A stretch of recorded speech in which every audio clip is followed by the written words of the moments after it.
Hi there, this is Chris Alagar and welcome to my channel. In this video, I have the book of Necronomicon. I got it from Lazada for 400 pesos.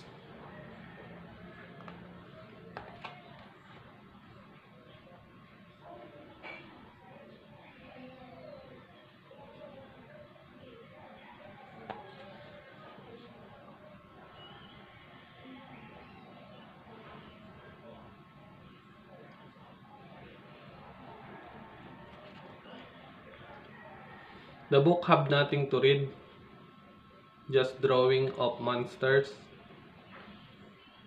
We're not kids anymore, so it's not scary.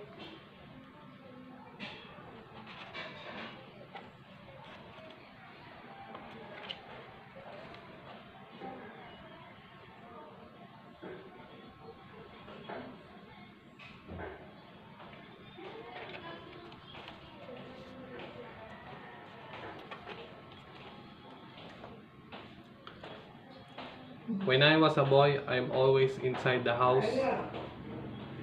I have pencil and crayons. I'm drawing animals and anything, so I know how to draw.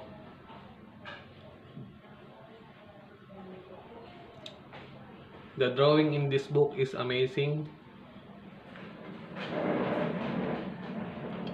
I think it's a cool item to have.